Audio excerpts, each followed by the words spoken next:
I totally remember. I can tell you exactly the room at the university we were in, and I can see him sitting up. It's like about, I don't know how many rows of chairs up. It was kind of a big group, and he was with Father George Z. And these two Jesuit guys that came. This was like 1984, 5, 6, around in there. I can't exactly remember the date. Extremely elegant man, very present, very, what would you say, a real avid learner, very curious. I remember you telling that he did have the gift of sponsorship. Yeah, he totally had the gift of sponsorship. And also, you know, for being a little Catholic girl, you know, growing up in Oklahoma, it was always like, so like, okay, it's a father, there's a father in the room, you know, so you better behave yourself kind of thing. But he was so freaking playful. Yeah, oh, totally. We would call him the first few days, we were like in, like, yeah, father. Hello, father, we would go. He would say, but father, I'm not your father. Call me Dick, he would say. Oh, and he was a riot. Oh, He was a riot. He was a riot. There wouldn't be a bigger bully in our room than the trainer. Nobody could mess bully. No, yeah, you know, So very powerful, wonderful. yet so humble Yeah, and vulnerable, exactly. and Yeah. His strength was very Quality human being. different. Very different. Yeah, quality human being. I never saw him waver. Oh yeah. I never saw him waver. Very anchored. Yeah. No matter what was going on, he wasn't pushed. He was just present and holding the space. Yeah. He was probably one of the most sophisticated communicators that I had ever met. Even after he had to learn everything. Yeah, I mean, I was in awe of him as a human being who really, really was on a hero's journey his whole life in many ways.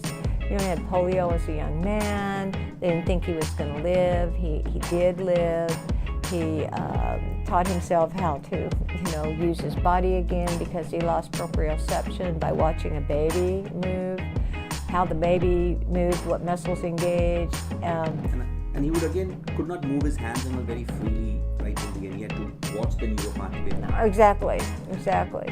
Could he walk after that, or did he live? He did go through a time where he walked. I was going to say he canoed by himself because he had the upper body strength, but not the leg strength. Is that where reframing came in? Is that the inspiration for reframing to come in, where Milton spoke to his body that night on the bed?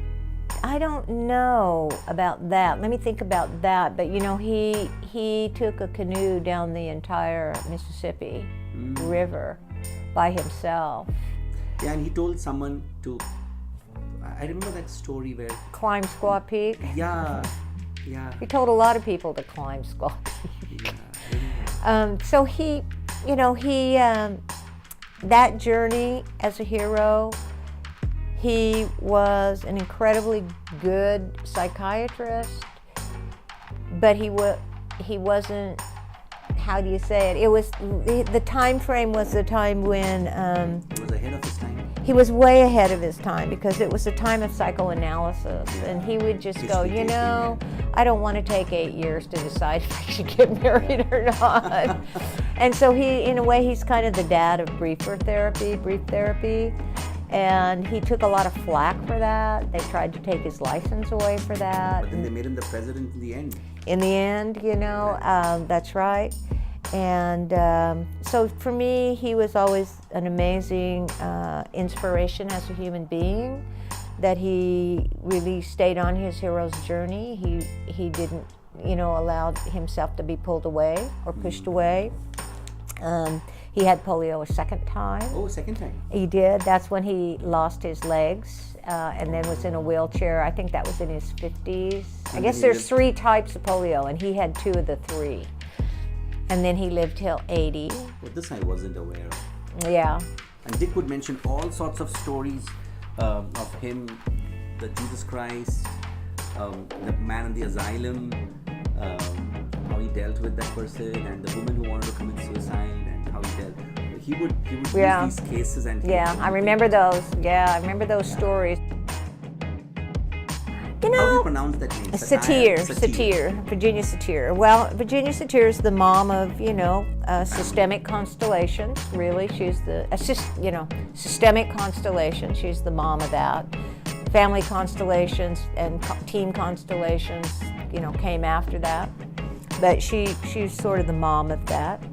And, Virginia came and spent a week at our house, and she and John and Richard wrote the book. And I didn't have a lot of contact with Virginia, but I liked her. She was big, powerful woman. And very strong. Very strong, very big, very powerful. And I deeply appreciate her work. I think she was definitely an influence in terms of NLP and field and systems thinking. She would also use a lot of perceptual position in her work. Yeah, I think she absolutely did. And she also used to say things like, when you're working with a family, I think John or Richard asked her, how do you know when you're finished? What's your process? What's your strategy in a way for working with a family? And she said that she would put the pain of everybody in the family in herself. And then... Kind of channeling. Yeah, and then she knew when she was finished with the family when she worked it out of herself. But she was up to her eyeballs in pain. Yeah, but very hard on the body. I remember that conversation. Yeah, it's very hard on the body. You have to be able to clear.